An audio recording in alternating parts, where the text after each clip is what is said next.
Vous êtes en direct de Washington, ancien de chez Voice of America. Vous êtes également administrateur pour le site ceneplus.com. Alors pourquoi ces 5 pays-là?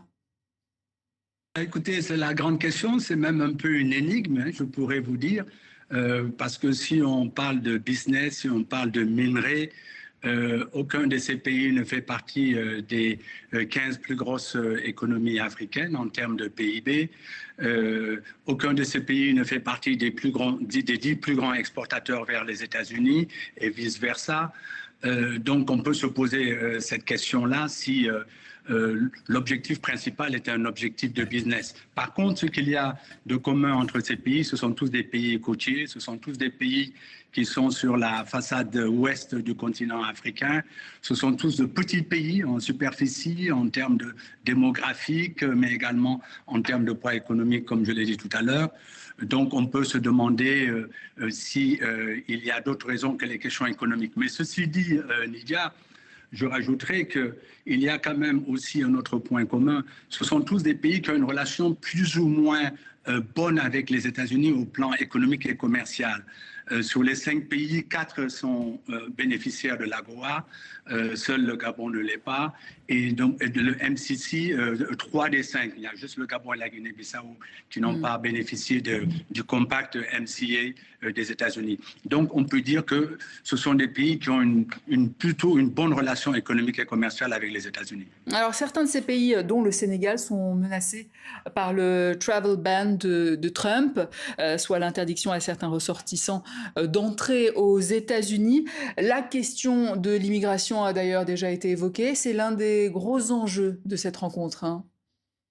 Oui, tout à fait. J'imagine que ces pays vont en parler à Donald Trump. Ils vont discuter de cette question. On verra dans les jours qui suivent s'il y a des résultats concrets à ce niveau. Mais vous savez, puisqu'on est sur le point de l'immigration, je vous rappelle qu'il y a quelques jours encore, des immigrants, africains et d'autres pays du monde ont été expulsés au Soudan du Sud.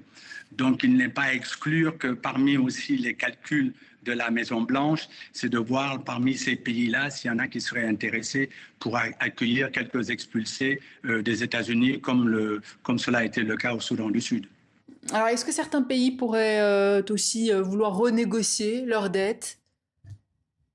Oui, on peut imaginer que ça peut être sur la table. Vous savez, Donald Trump, l'administration de Trump est une administration de la transaction, hein. On est dans une politique transactionnelle.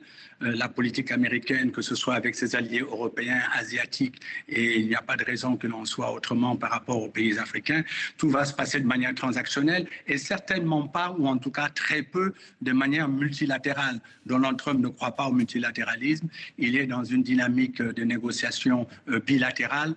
Donc, même s'il devait y avoir des négociations sur les questions de la dette, je crois que ce sont des négociations qui, en dernier ressort, se feront en bilatéral, en one-on-one, et non pas avec un groupe de 5 pays qui, somme toute, ne sont pas particulièrement représentatifs des pays de l'Afrique. Alors on l'a vu, on l'a entendu, ces 5 présidents ont été dithyrambiques envers Donald Trump. Ils sont même tous d'accord pour que Donald Trump soit éventuellement prix Nobel de la paix.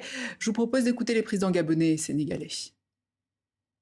Le lauréat pour le prix Nobel de la paix, je ne vois pas d'objection. Sans être prétentieux, je pense que le président Trump le mérite pour les efforts déjà qu'il a fait pour la paix à travers le monde. J'espère que quand ça arrivera, tout le monde trouvera à considérer que ça a été mérité. En tout cas, félicitations déjà pour ce qui a été déjà fait et qui plaide en cette faveur-là. Je pense que si c'était des sondages, pour considérer que vous êtes bien loin devant. Autant d'éloges, René Lake, comment l'expliquer? Oui, écoutez, c'est la diplomatie de la flatterie. C'est connu maintenant à travers le monde, que ce soit en Europe. Vous avez vu au sommet de l'OTAN, le secrétaire général de l'OTAN appelé Donald Trump Daddy, papa. On le voit en Asie, on l'a vu avec un peu de manière quand même peut-être plus subtile Cyril Ramaphosa d'Afrique du Sud quand il est venu à la Maison-Blanche.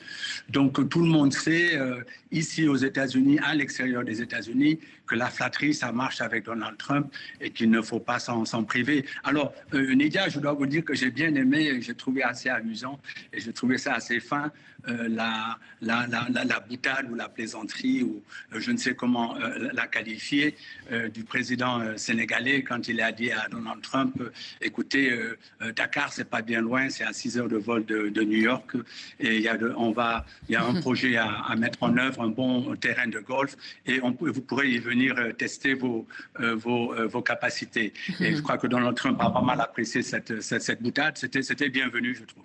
Mais quand le président Trump dit au président libérien, vous avez un bon niveau d'anglais, où l'avez-vous appris? Alors que le Libéria, évidemment, est un pays anglophone. Qu'est-ce que ça dit du président américain? Écoutez, là, je vais me limiter à vous dire juste qu'il doit certainement avoir quelques difficultés par rapport à la géographie et à l'histoire, sans doute. Merci René Lake pour votre analyse en direct de Washington.